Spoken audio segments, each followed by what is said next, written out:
chamamos dia do Senhor, o dia que encontramos em Cristo Jesus e na sua ressurreição, o nosso Shabá, o nosso descanso. Por isso guardamos esse dia, evitando qualquer atividade que nos tire concentração, vigor, força daquilo que nos é essencial, que são os nossos atos devocionais, espirituais, diante do Senhor e diante da sua santa e bendita palavra. A partir de hoje, nós não teremos mais um processional e então um prelúdio. A música tocada pelos instrumentos nos servirá de orientação para que adentremos a este salão, nos coloquemos em atitude de oração e nos preparemos para o culto ao Senhor. Nós orientamos os diáconos de nossa igreja que em momentos de oração e leitura bíblica não permitam que aqueles que estão chegando um pouco atrasados entrem, mas que entrem em momentos de cântico, de adoração, para não atrapalhar o nosso momento de culto, para que todos possamos estar concentrados exclusivamente na palavra do Senhor e no culto ao nosso Deus. A palavra nos guia e nos orienta, e os cânticos são a música que o Senhor coloca em nossos lábios para a sua própria adoração. Com todo louvor e com toda reverência, prestemos culto ao nosso Deus. Façamos então, meus irmãos, nos colocando de pé e abrindo as nossas Bíblias no texto de Isaías, capítulo 9, e nós leremos a uma só voz, do versículo 1 ao versículo 6. Isaías 9, leitura em uníssono, do versículo 1 ao versículo 6. Leiamos. Mas para a terra que estava aflita, não continuará a obscuridade. Deus, nos primeiros tempos, tornou desprezível a terra de Zebulon e a terra de Naftali, mas nos últimos tornará glorioso o caminho do mar, além do Jordão, Galileia dos gentios. O povo que andava em trevas viu grande luz, e aos que viviam na região da sombra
palavra de oração, de adoração ao nome de Deus.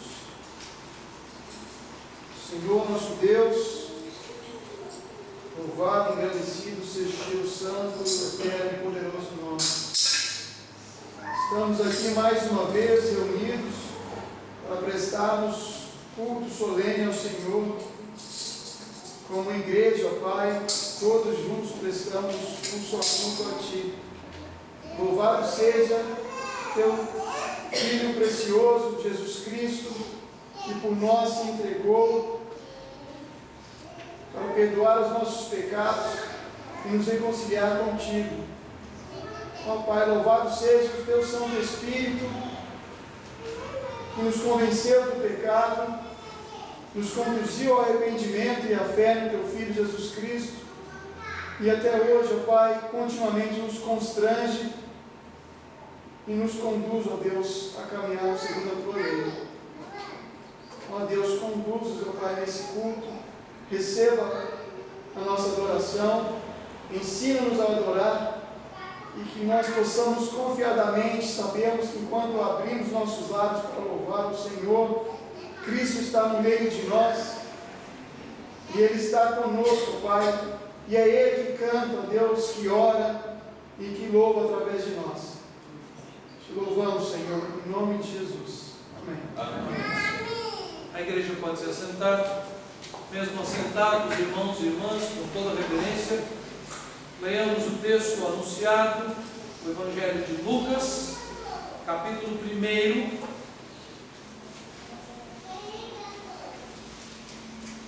E eu farei a leitura do versículo 68 ao versículo 79. Lucas, capítulo 1, de 68 a 79. Peço aos irmãos e irmãs que com toda reverência e em silêncio acompanhem a leitura da palavra de Deus.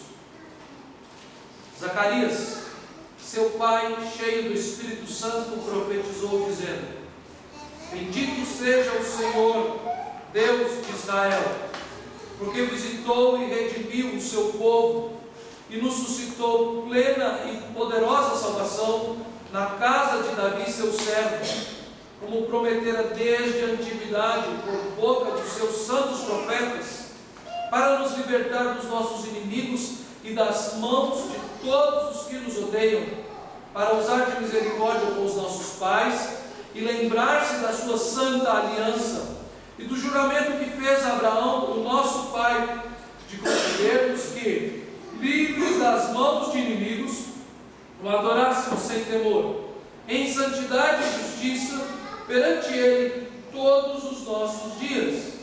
Tu, menino, serás chamado profeta do Altíssimo, porque precederás o Senhor, preparando-lhe os caminhos, para dar ao seu povo conhecimento da salvação, no redimi-lo dos seus pecados, graças à entranhável misericórdia de nosso Senhor Deus, pela qual nos visitará o sol nascente das alturas, para iluminar os que jazem nas trevas e na sombra da morte, e dirigir os nossos pés pelo caminho da paz.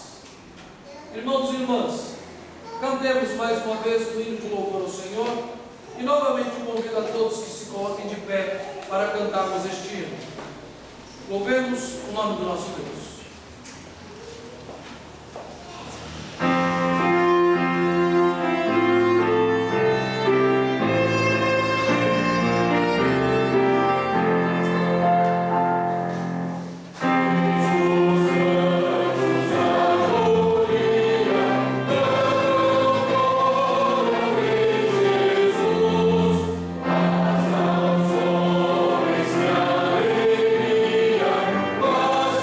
Sobre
encadernada.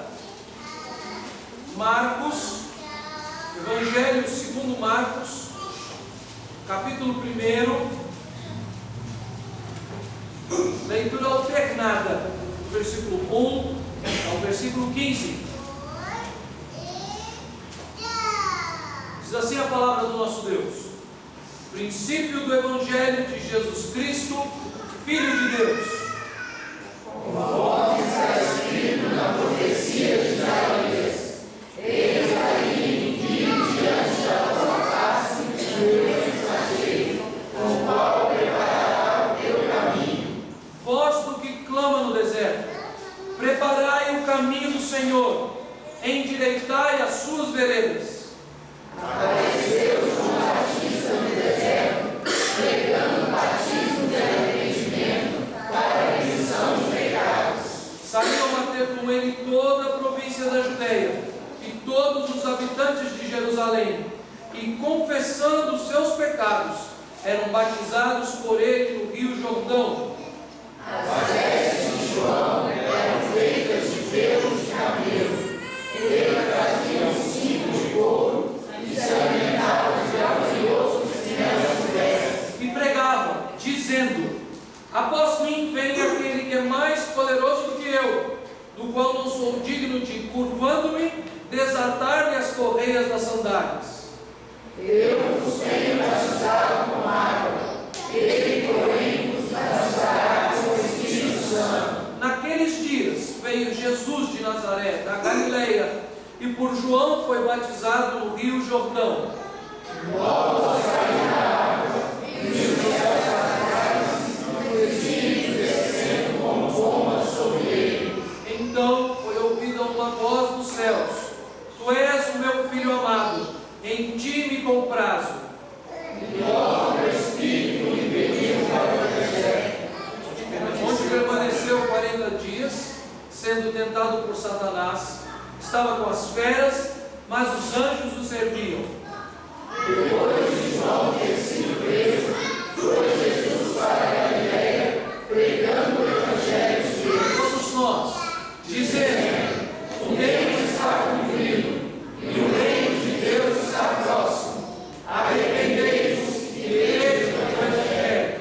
irmãos e irmãs, cantemos o hino a Cristo, salvação, alcançamos o Filho de Deus. Louvemos ao nosso Senhor. Irmãos e irmãs, durante o hino, se você puder chegar mais para dentro, para outros irmãos puderem se chegar, fiquem à vontade, para que mais e mais membros possam sentar conosco.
pode se assentar.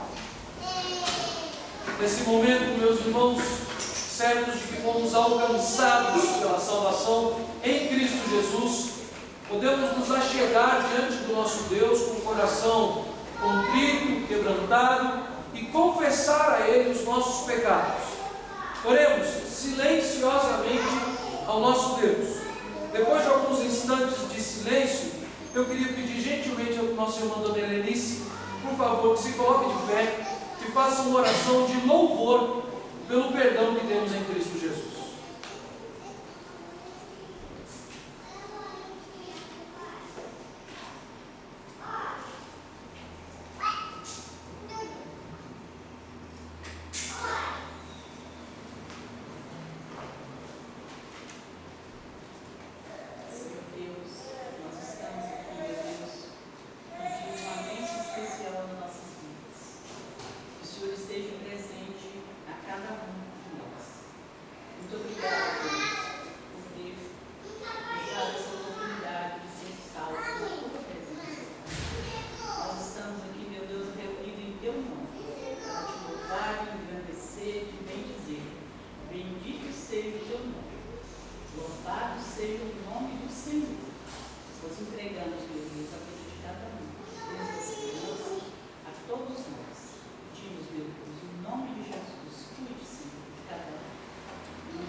Cantemos o cântico Eu Te Amarei, e após alguns instantes,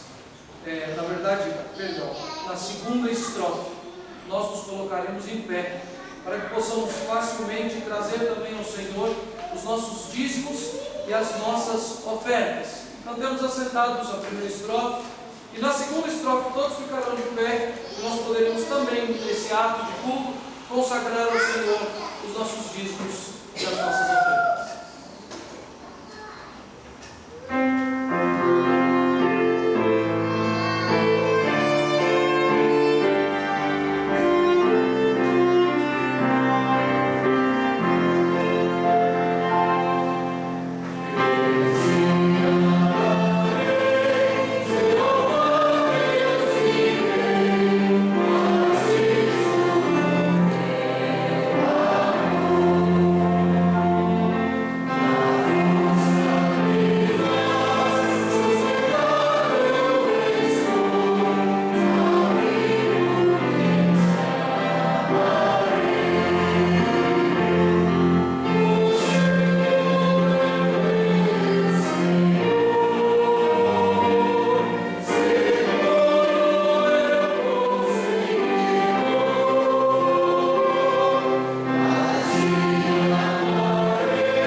16 anos de idade que venham à frente.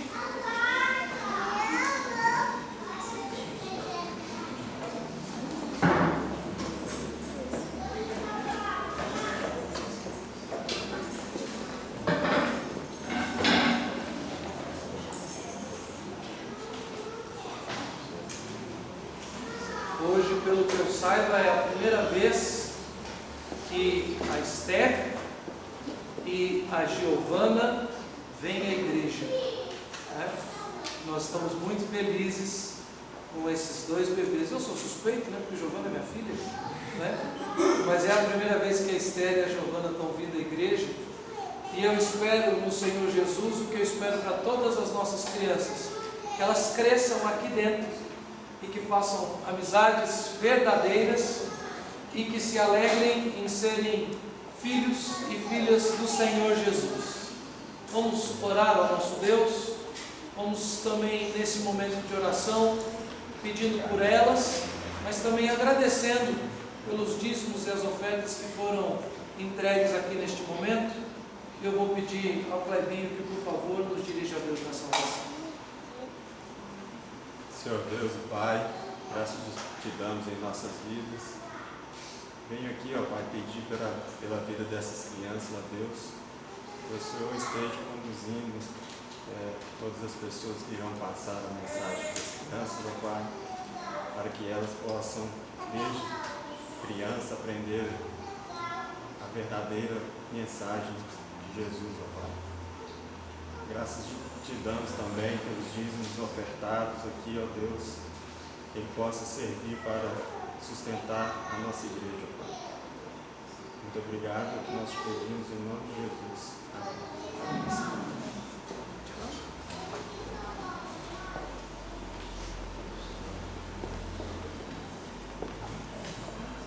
Irmãos e irmãs, será o pregador desse culto amanhã, nosso irmão, Reverendo Paulo Fontes. Reverendo Paulo é o capelão do Seminário Presbiteriano aqui em Belo Horizonte. Tive a alegria de receber o Reverendo Paulo ainda na Igreja Presbiteriana Aliança. Foi uma bênção, depois para um almoço gostoso. Uma bênção também, né, Reverendo? Nós nos alegramos muito em poder receber este servo do Senhor e, acima de tudo, de ouvir da voz do Senhor através da sua palavra, pela instrumentalidade do seu servo. Vamos mais uma vez orar ao nosso Deus, pedindo a Ele que nos ilumine e nos ensine através da sua palavra. Bendito Deus e Pai, nos alegramos nessa manhã por cultuar o teu bondoso nome. E agora, ó Pai, chegamos a um momento que é central a nossas vidas, central a este ajuntamento. Queremos te ouvir, precisamos ouvir. Então, Senhor, te imploramos pela vida do Reverendo Paulo, que o Senhor use com bondade, com generosidade, mas também com poder e ousadia dados pelo Espírito Santo de Deus. Dá que ele seja fiel à sua palavra para falar e que nós sejamos sábios e atentos para ouvir e crer. É no seu nome bondoso que imploramos. Amém. Amém.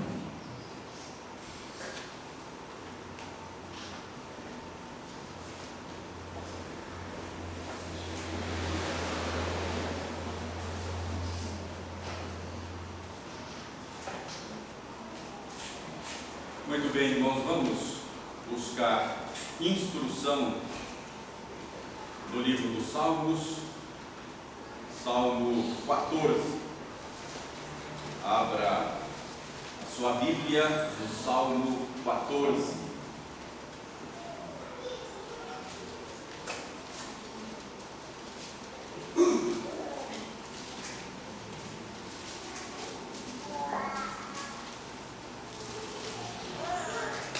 Vamos ler de maneira alternada o Salmo 14. Eu leio os versos ímpares, os irmãos lerão os versos pares, e assim nós alternaremos a leitura de todo o Salmo e ouviremos a voz do Espírito por meio das nossas vozes.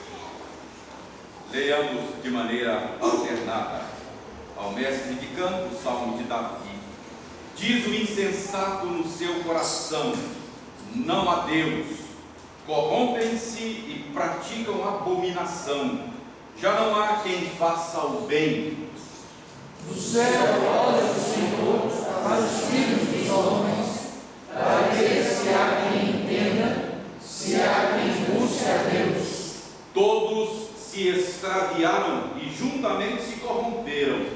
Não há quem faça o bem, não há nenhum sequer.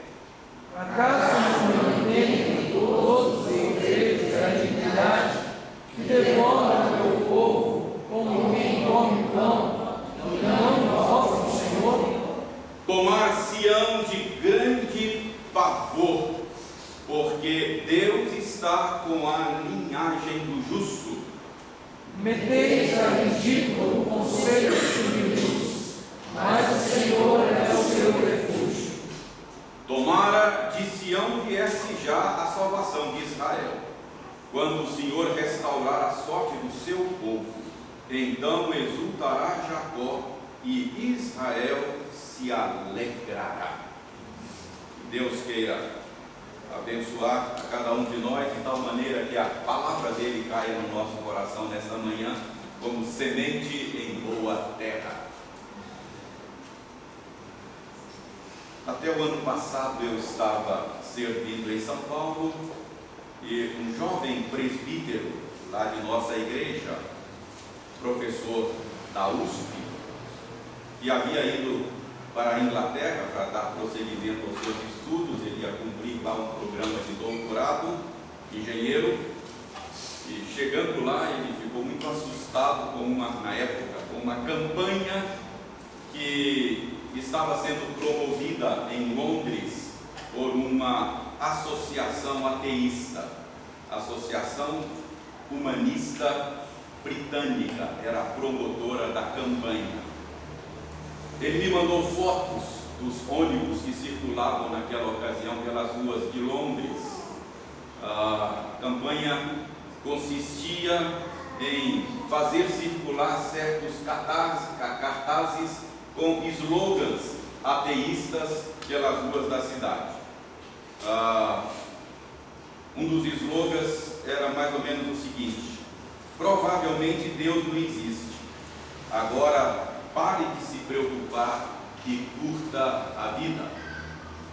Fiz uma pesquisa na internet para entender o que estava acontecendo lá e descobri que os propósitos dos patrocinadores da campanha ateísta era promover o ateísmo na Grã-Bretanha, era encorajar mais ateístas a assumirem publicamente a sua posição, a sua convicção ateísta, e era também elevar o astral das pessoas a caminho do trabalho. Um dos apoiadores da campanha ateísta, eu descobri, a de Londres, era o conceituado biólogo britânico, professor em Oxford, Richard Dawkins. E ele é conhecido, talvez você o conheça. Ele é autor de um best-seller que já foi traduzido em 31 idiomas, inclusive para o português. Título deste livro em português é Deus, um delírio. E a tese do livro de Dawkins é que Deus é um delírio inventado por pessoas loucas, iludidas. Aqueles que creem em Deus, segundo ele, são pessoas que de fato perderam o contato com a realidade. Daí ele chamar os crentes de delirantes. Ele diz que a crença em Deus são como crenças infantis, que a gente acaba abandonando tão logo a gente se torne capaz de pensar. Um amigo de infância que vive hoje nos Estados Unidos, não faz muito tempo, ele não é cristão, ele me postou lá na linha do tempo do meu Facebook um link de um site ateísta. ele queria me provocar. O link me remetia para um site ateísta. Havia uma foto da Angelina Jolie, que promove programas sociais com crianças na África. A foto tinha a Angelina Jolie com uma criança africana no colo, uma criança magérrima, e a legenda da foto era assim: o ateísmo faz bem. Era uma promoção do ateísmo. Essa semana eu deparei com mais um site ateísta na internet, Associação Brasileira de Ateístas e Agnósticos, e pegando carona na tragédia do avião que caiu na Colômbia com o time de futebol da Chapecoense, postaram uma foto, jogadores de futebol no centro do campo, em círculo, ajoelhados. Nessa foto havia a legenda: o time da Chapecoense rezando. Logo depois, uma outra foto com os destroços do avião. A resposta de Deus. Irmãos, esses fatos todos mostram para nós que há uma onda ateísta no mundo hoje. Nós estamos vivendo uma onda neo-ateísta. E por isso eu estou convencido de que o Salmo 14 pode ser muito útil para nós nesse momento. E é por isso que eu quero chamar a sua atenção para o Salmo 14. Eu não farei aqui uma exposição exaustiva do Salmo, eu quero apenas, de maneira muito simples, apontar para você, neste Salmo, algumas verdades a respeito do ateísmo. Então vamos lá, quero pensar algumas verdades. Verdade número 1, aí no Salmo 14, a respeito do ateísmo. Este Salmo nos ensina que o ateísmo não é uma novidade. Isso é muito importante. O ateísmo não é uma novidade. Como é que nós sabemos disso? Nós sabemos disso por causa da data em que esse salmo foi escrito. Nós não sabemos as circunstâncias em que o Salmo 14 foi escrito, mas considerando que ele foi escrito por Davi, nós podemos dizer que este salmo retrata uma realidade que estava acontecendo cerca de 1000 anos antes de Cristo. Portanto, o Salmo 14 nos leva aos fatos ocorridos há cerca de 3000 anos.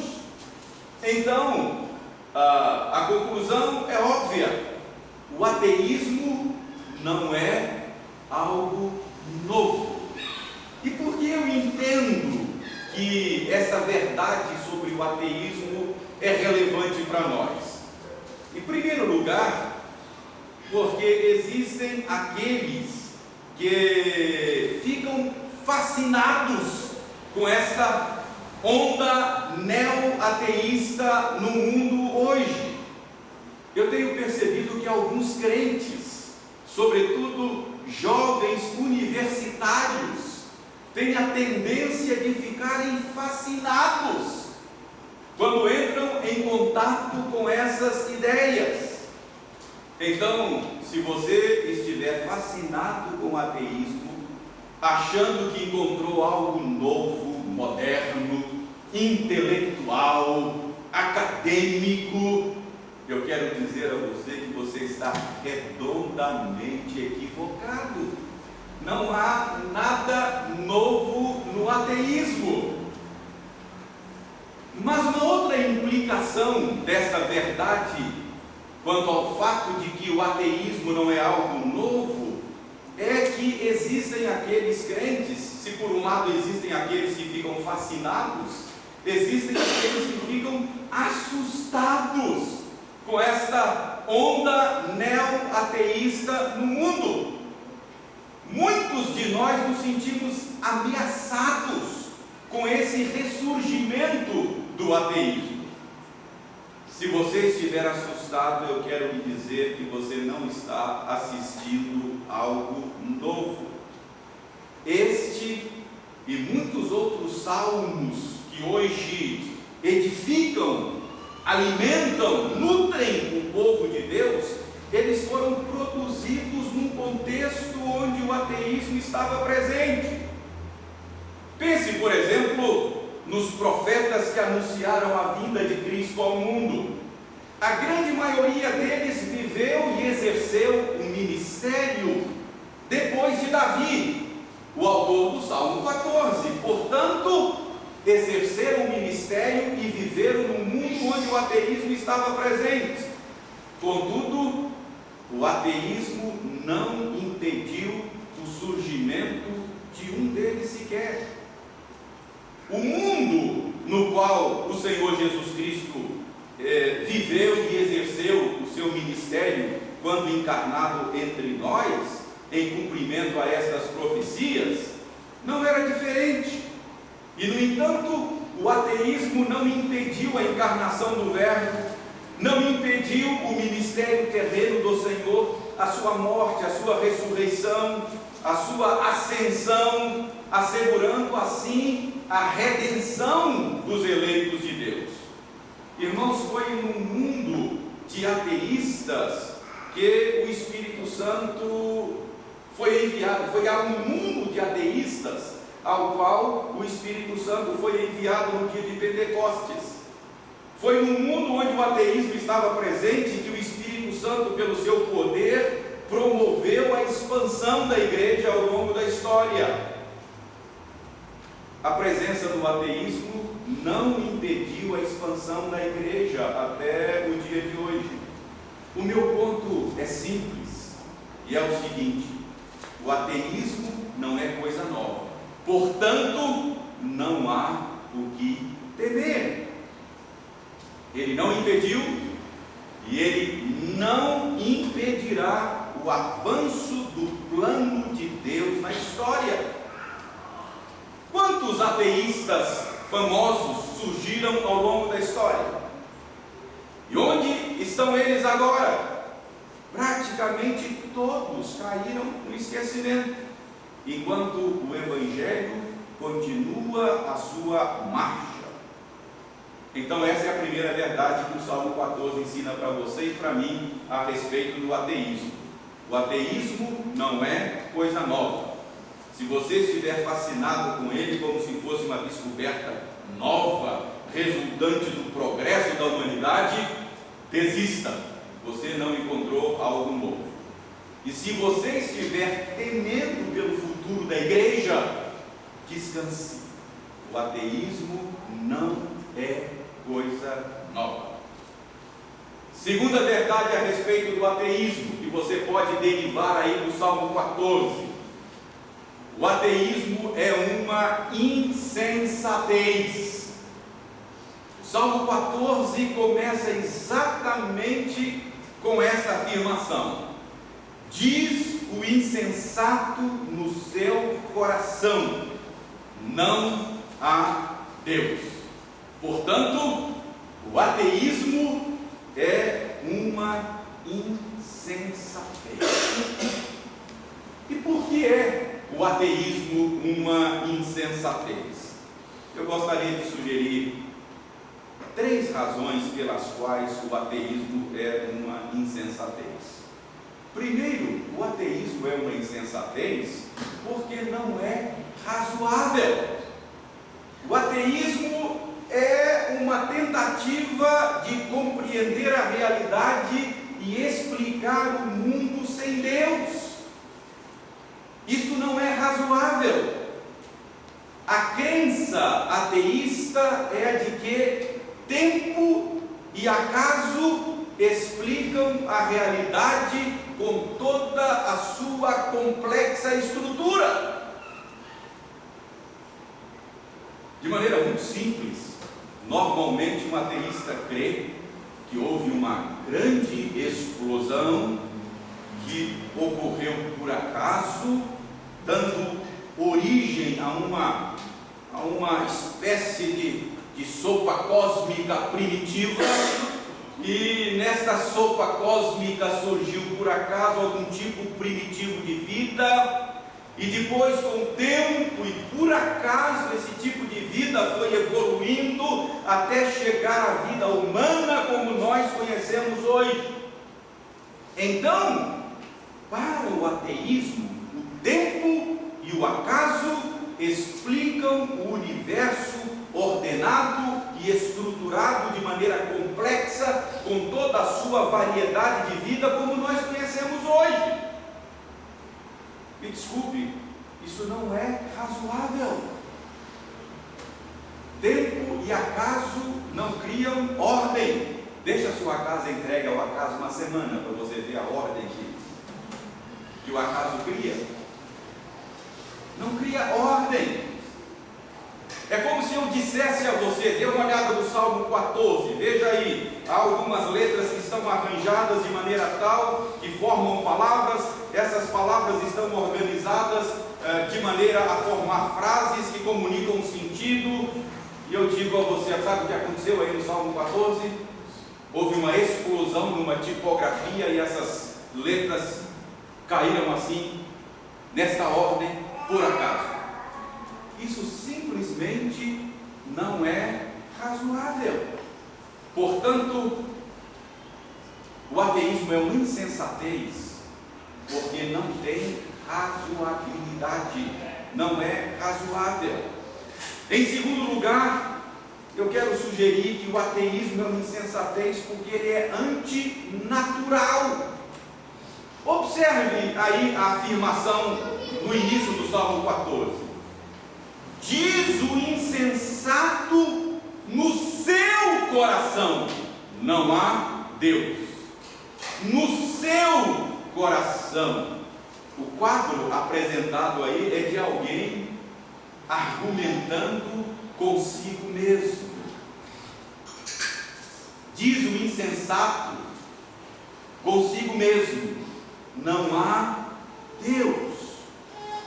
Irmãos, todo ser humano, diz a Escritura, tendo sido criado à imagem e semelhança de Deus, ele já traz consigo, na estrutura do seu ser, a convicção tácita de que Deus existe, de que Deus é real.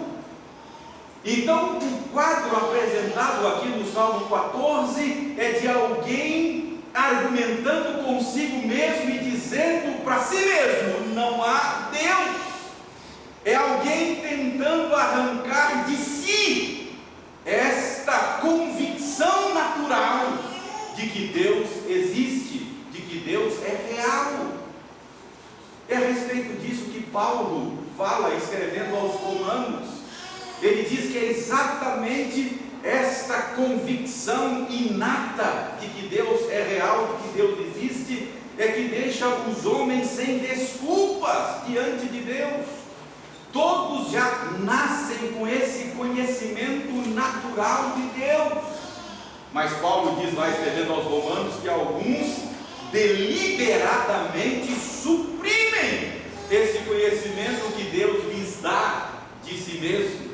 Logo, o ateísmo é uma insensatez por ser antinatural. O meu ponto é o seguinte: ninguém é naturalmente ateísta. É antinatural, ele tem que fazer força, ele tem que suprimir algo do seu ser, ele tem que arrancar algo de si, ele tem que sufocar essa convicção de que Deus existe. Para ser ateísta, você tem que fazer força. Ninguém é naturalmente ateísta. Eu não me esqueço da entrevista que aquele famoso publicitário de São Paulo, Washington Oliveto, concedeu depois que ele foi libertado do cativeiro, quando foi sequestrado em São Paulo. Não me esqueço. Chamou muito a minha atenção quando ele falava da sua experiência no cativeiro. E ele dizia, contando da sua experiência e tal, a certa altura ele disse o seguinte: olha, eu só não rezei, eu só não orei. Às vezes dava vontade, mas eu preciso ser coerente, eu sou ateu. Percebe? Às vezes dava vontade. Havia algo no meu ser que clamava por Deus, mas em nome da coerência eu suprimi esse desejo. Percebe? Então, o ateísmo, ele é uma insensatez. Primeiro porque não é razoável. Segundo porque é antinatural. Finalmente eu quero sugerir que o ateísmo é uma insensatez porque ele é socialmente nocivo, ele é socialmente maléfico, pernicioso. Veja aí o que diz o Salmo, verso 1 agora, vou ler todo o verso.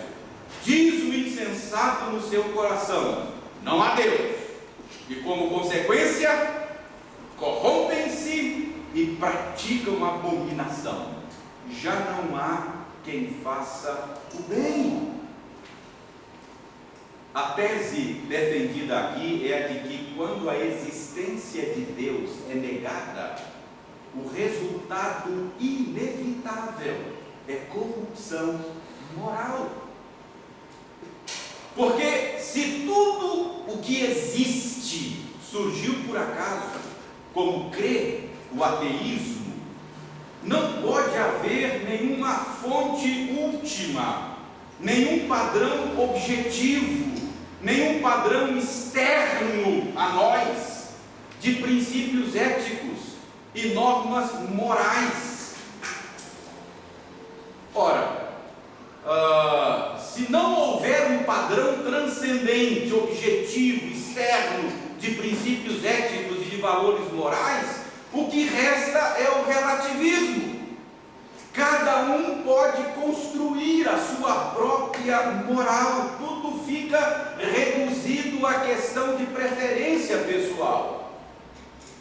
É por isso que eu estou dizendo que o ateísmo é socialmente pernicioso. O ateísmo não estabelece uma base apropriada para a construção de uma sociedade segura, ordeira. Porque onde todas as pessoas forem livres para escolher a seu bel prazer o que é moralmente correto, o que é moralmente incorreto, a vida social estará comprometida.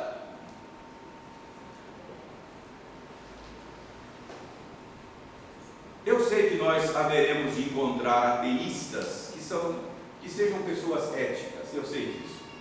Eu sei que nós vamos encontrar ateístas que vivem uma vida moralmente respeitável, é verdade.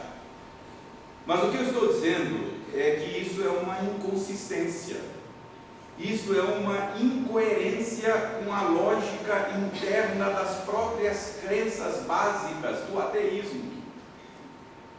Porque o ateísmo levado às últimas consequências, eu teria que ter o direito de escolher por mim mesmo o que é moralmente certo e o que é moralmente errado. De repente eu poderia decidir que o estupro é desejável. Percebe? Porque não há nenhum padrão externo, objetivo, de certo e de errado. Então o ateísmo é uma insensatez. Também porque é socialmente maléfico, nocivo, não oferece boas bases para a construção de uma sociedade ordeira. O ateísmo é uma insensatez, pelo menos por 3 razões. Não é razoável, é antinatural e é socialmente pernicioso. Essa é a segunda verdade que esse salmo ensina para você e para mim a respeito do ateísmo. Terceira verdade sobre o ateísmo, que você pode tirar aí do Salmo 14. O ateísmo é um mal universal. Veja os versos 2 e 3. Do céu olha o Senhor para os filhos dos homens, para ver se há quem entenda, se há quem busque a Deus. Todos se extraviaram e juntamente se corromperam. Não há quem faça o bem, não há nenhum sequer. Certamente você se lembra que o apóstolo Paulo deu a estas palavras lá na sua epístola aos Romanos, uma interpretação universalista. Em Romanos 3, versos 10, 12, Paulo citou essas palavras de Davi para ilustrar o princípio de que todos os seres humanos foram corrompidos, todos pecaram e carecem da glória de Deus. Então, desse modo, podemos afirmar que o ateísmo, tratado no Salmo 14, é um mal que atingiu a toda a raça, é um mal universal. Se por um lado, nós, por sermos criados à imagem e semelhança de Deus, trazemos conosco aquele conhecimento natural a respeito de Deus, aquela convicção inata de que Deus existe, por outro lado, por causa da queda, todos os seres humanos já trazem consigo uma tendência à emancipação. Não é isso que Paulo diz? O pendor da carne, isto é, a tendência da natureza humana decaída é inimizade contra Deus. Todo ser humano já é, por natureza, depois da queda, anti-Deus. Por natureza, ele é inimigo de Deus. Desde que os primeiros seres humanos buscaram uma vida emancipada do Criador, não foi isso? Ninguém dizendo que árvore que eu tenho que comer, ninguém dizendo que árvore que eu não posso comer, não é isso? É busca de emancipação. Na minha vida mando eu, não é assim?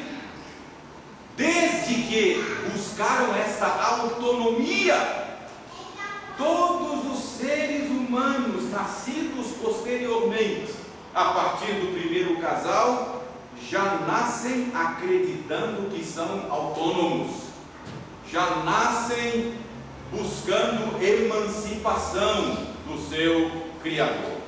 Então, meu ponto é o seguinte: o tipo de ateísmo do qual este salmo fala não é simplesmente o ateísmo teórico, não é simplesmente o ateísmo filosófico, acadêmico, não é simplesmente esse tipo de ateísmo militante ao qual eu me referi no início, mas inclui aqui, no Salmo 14, está incluído também esse tipo de ateísmo prático.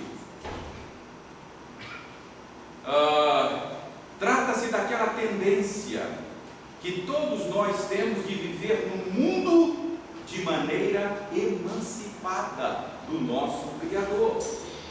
O ateísmo em questão aqui não consiste simplesmente numa negação intelectual da existência de Deus.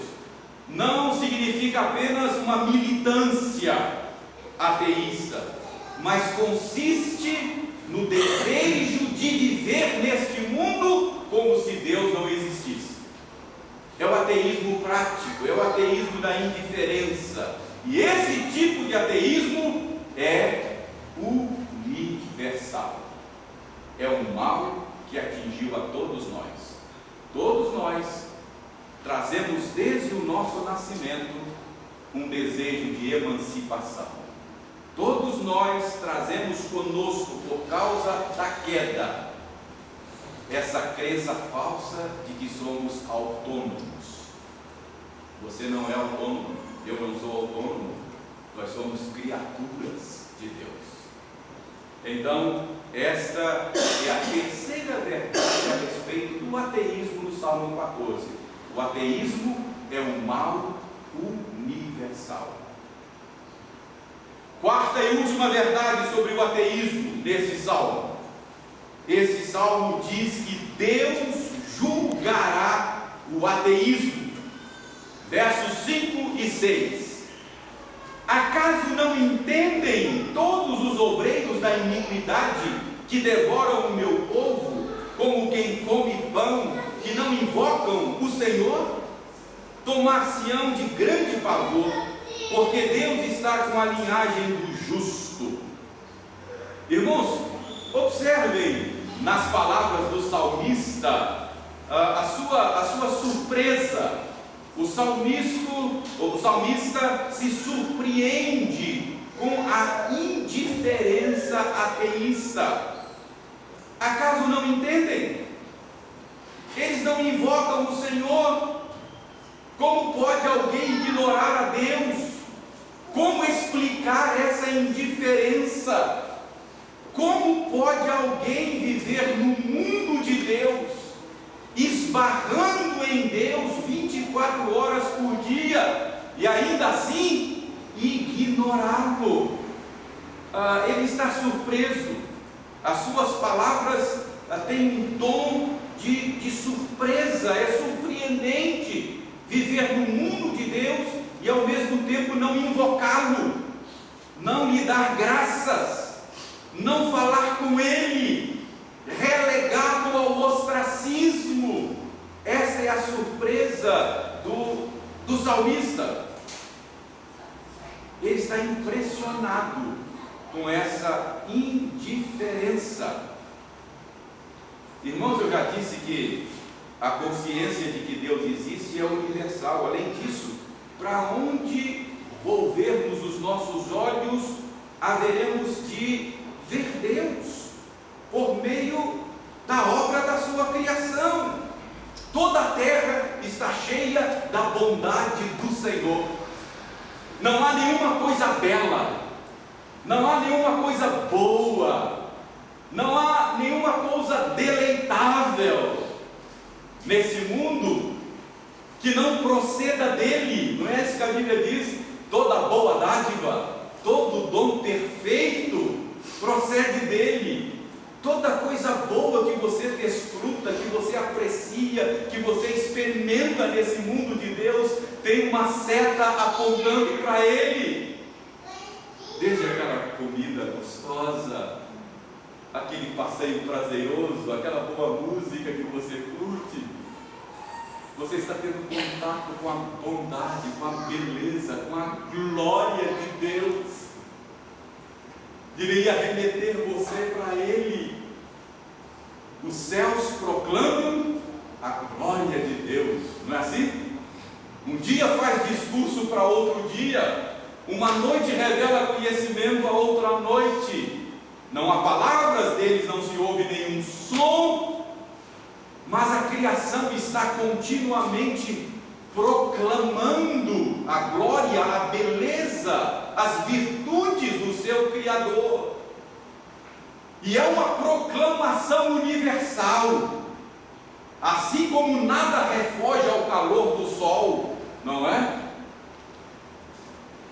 Ninguém deixa de ser alcançado por essa revelação a respeito de Deus por meio das obras da criação. Então, o salmista está aqui pasmo. Como é que pode alguém viver nesse mundo, esbarrando em Deus 24 horas por dia e ignorá-lo? Isso é simplesmente ridículo. Veja bem, se você quiser me ignorar num ambiente amplo, não é? Bom, você está na avenida e você por acaso me viu de longe e você quer me ignorar,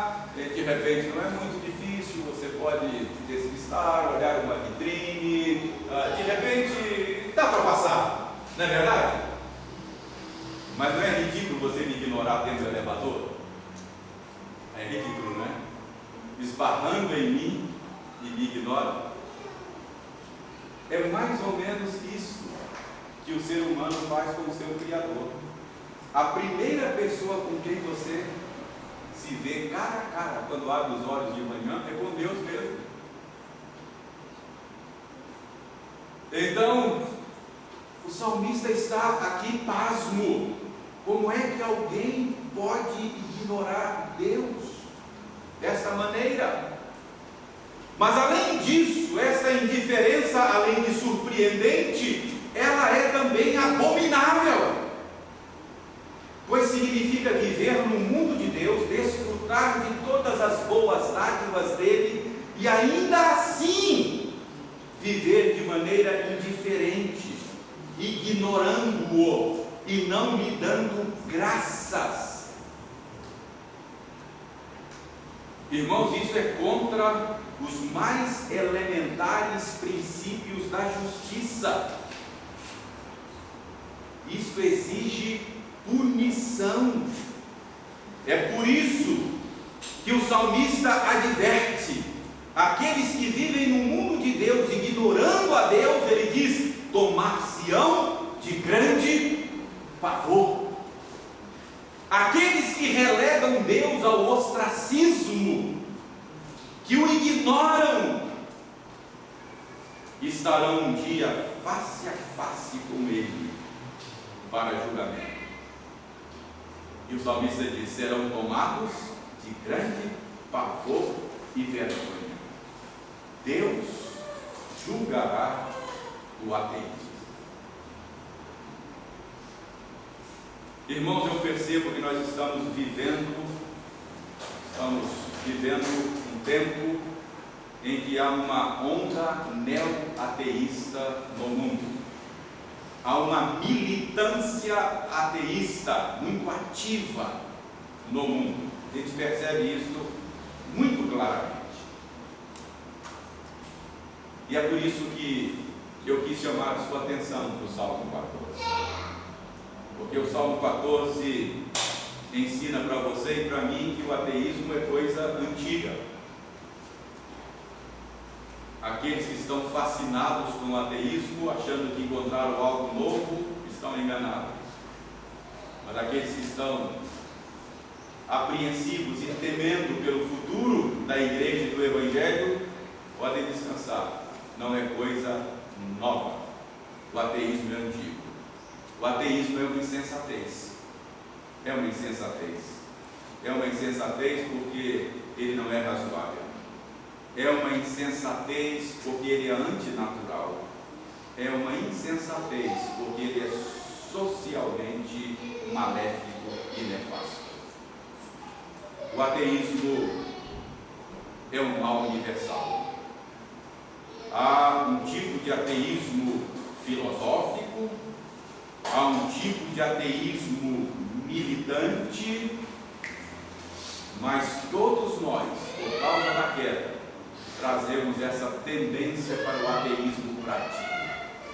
Aquela tendência de querer viver no mundo de Deus como se fôssemos autônomos. Viver no mundo de Deus como se Deus não existisse. Então, o ateísmo é um problema universal. E finalmente, o Salmo nos ensinou que o ateísmo será julgado por Deus. Deus vai julgar o ateísmo. É contra os princípios elementares da justiça permitir esse tipo de coisa de maneira impune. Paulo disse: os homens são indesculpáveis.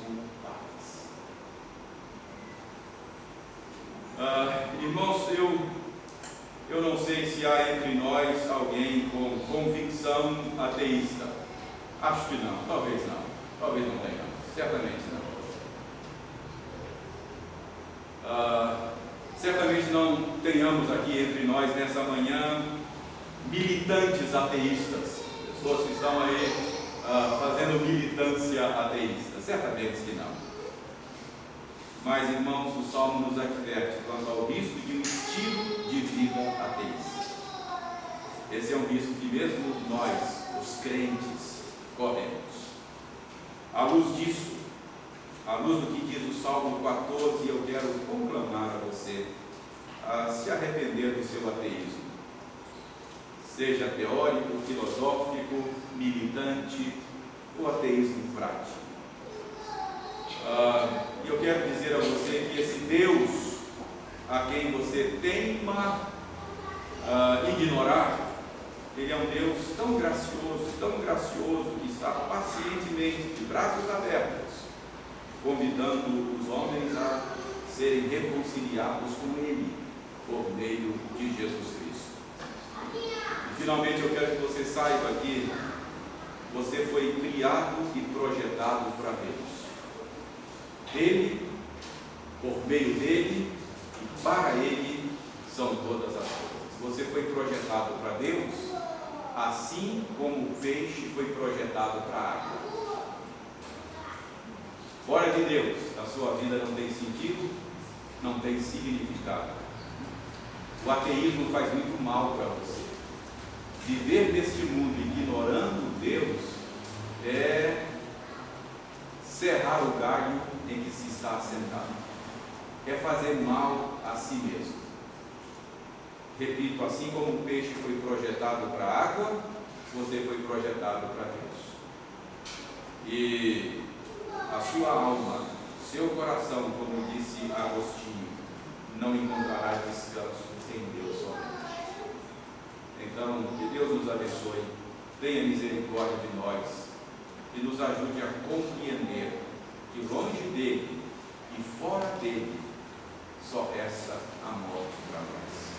A nossa vida não faz sentido, não tem significado fora dele. Deus é o nosso maior bem, é o nosso maior tesouro.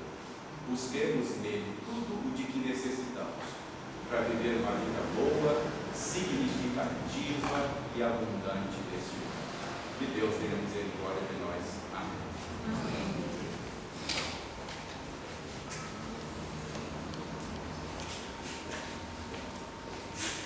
Meus irmãos, assentados como estamos, entoemos o cântico, a canção ao Espírito Santo.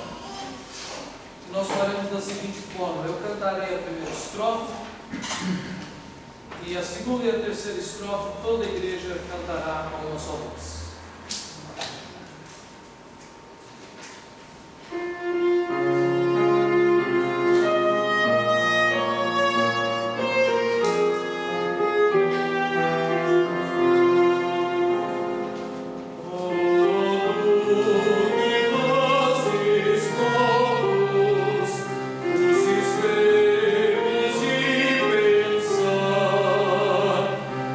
As letras da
texto anunciado. Leamos. A graça do Senhor Jesus Cristo e o amor de Deus e a comunhão do Espírito Santo sejam com todos vós. Graça e paz do nosso Senhor e Salvador Jesus Cristo. Que o amor de Deus, o nosso Pai, e a comunhão, a consolação, o conforto, o Espírito Santo de Deus sejam sobre todos vós, sobre todo Israel de Deus, espalhado por toda a face da terra, hoje e para todo sempre. Amém. Amém.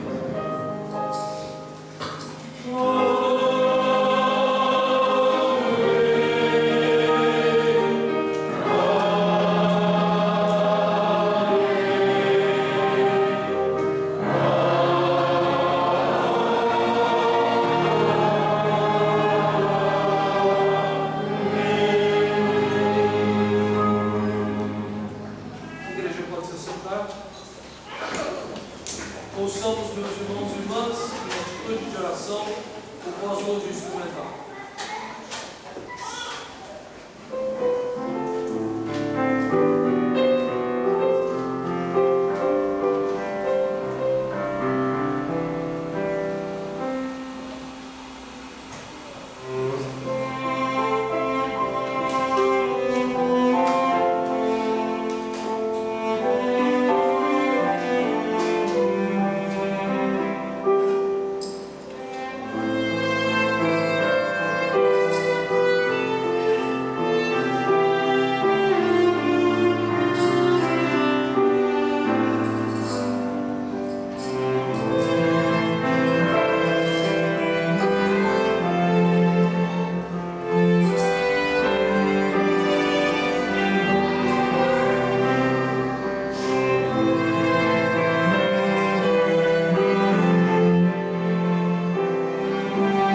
nosso culto de louvor e adoração ao nosso Deus, mais uma vez nós saudamos a todos na graça e na paz do nosso Senhor e Salvador Jesus Cristo.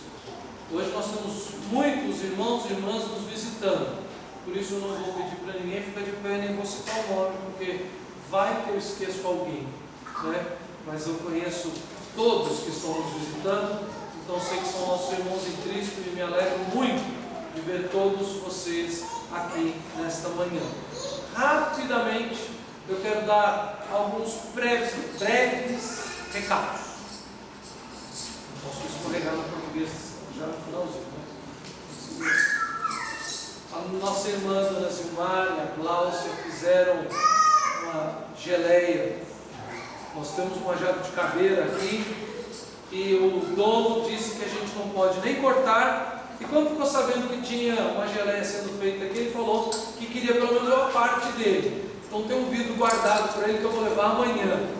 Mas elas fizeram isso com muito amor e nós resolvemos então fazer da seguinte forma: você quer?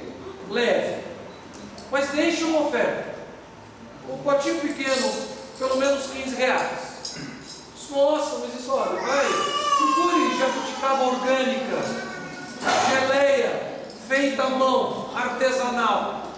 O fato, na verdade, é que ninguém é obrigado a ofertar e ninguém é impedido de levar, mas nós queremos aproveitar desse ensejo para que possamos levantar isso. Não é uma oferta missionária, isso na verdade, todo recurso que for arrecadado, a pequenininha 15 e a maior 30, será usado especificamente para nós adquirirmos material para o nosso Ministério Infantil, para o Departamento de Estudo Musical, e a nossa superintendente, a Kessia, já está feliz por isso, né? Porque a gente pelo menos levanta uma oferta, que seja uma coisa simples, para que a gente possa continuar fazendo o nosso trabalho. Então, se você quiser, pegue ali no fundo, se deixe aqui no gasofilácio a sua oferta, porque vai de acordo com o coração de cada um. Então não precisa ficar dizendo quanto é, me dá troco e tal. Simplesmente deixe a sua oferta e se delicie com a nossa geleia. Meus irmãos, nós tivemos reuniões, eu sei que no ano passado isso foi dito aqui, mas nas últimas 2 quintas-feiras. Na primeira quinta-feira tivemos um bom grupo e nós tratamos principalmente da nossa filosofia de trabalho, dos porquês, das nossas reuniões, se vamos ter horário A, B ou C, e obviamente chegamos a uma conclusão óbvia e muito importante. Nós somos um grupo começando um trabalho e não temos como abraçar o mundo de uma vez só. Então nós vamos nos dedicar a fazer bem feito aquilo que o Senhor nos indicar a fazer. Então nós temos nesse primeiro semestre os cultos dominicais pela manhã e zelamos por isso. A partir de fevereiro começaremos com a escola dominical às 9 horas. Depois então vamos ter um chazinho, um cafezinho às 10 e aí 10h20 o culto.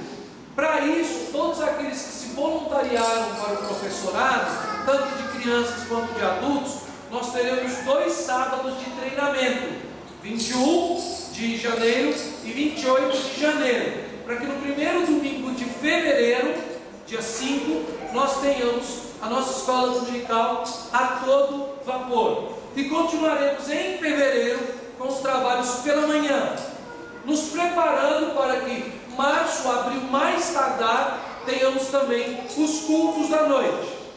O trabalho de segunda-feira não será mais segunda, será às terças-feiras, por um pedido singelo da minha pessoa, porque segunda-feira é folga pastoral. Então, para eu poder ter a noite de segunda-feira também, com as meninas dormindo em paz e eu namorando um pouco com a minha esposa, vendo um filminho, comendo um queijinho, coisa simples. Então, a reunião de oração será sempre às terças-feiras. E como nós não teremos ainda um culto de doutrina durante a semana, eu tinha feito essa proposta e faremos a partir de janeiro assim. Nas terças-feiras, nós teremos um estudo doutrinário sobre oração e depois, então, aprendendo como a palavra de Deus nos ensina a orar, teremos um tempo em comunhão de oração uns com os outros.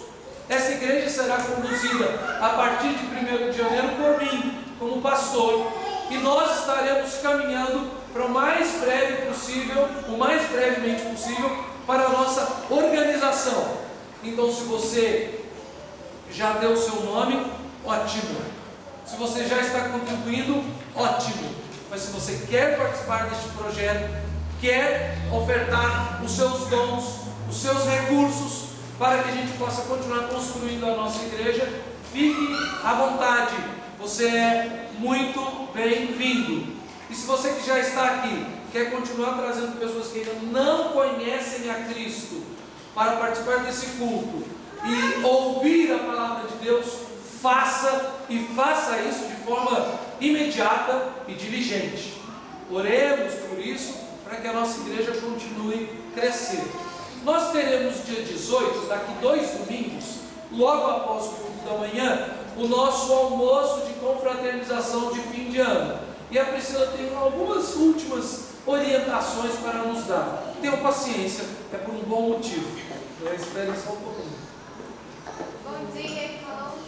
Semana passada a gente falou sobre o nosso programação de Natal. Vou só repetir algumas informações. Essa semana a gente sorteou Família Secreta, que foi por meio das famílias que se cadastraram. Hoje a gente já deixou ali na porta uns cartõezinhos para você se comunicar com a sua família sorteada, lembrando que não deve se identificar porque ainda é secreta. E no dia 18 nós vamos revelar essa família durante o almoço. Cada família já se comprometeu a trazer um prato e uma bebida. Então quem ainda quiser ajudar com alguma coisa, é só procurar a mim ou a Carol, nossa secretária. No próximo domingo também a gente vai ter novamente os cartõezinhos ali disponíveis para você mandar um recadinho carinhoso para a sua família.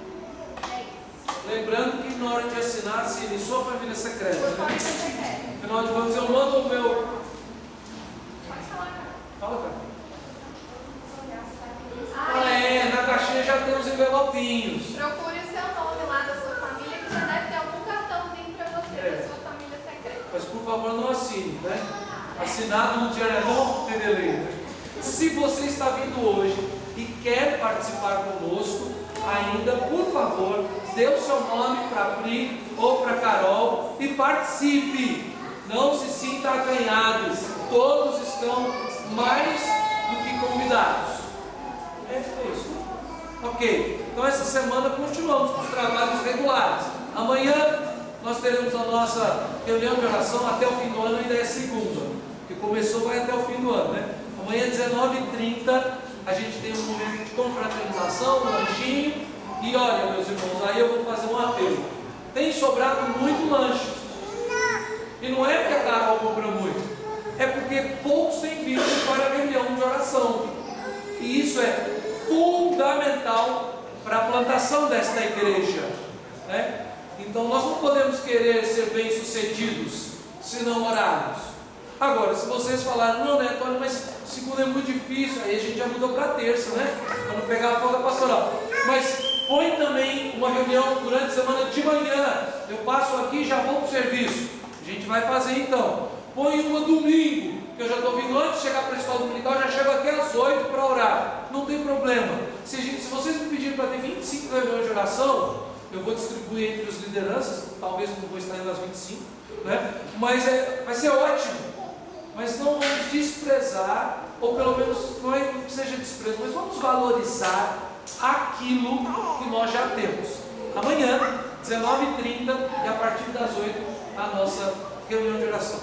Vamos colocar de pé, vamos cumprimentar os outros. Temos muitos visitantes. Se apresente, abrace, receba. E eu vou fazer questão hoje de ir à porta com o reverendo Paulo, para a gente cumprimentar todo mundo.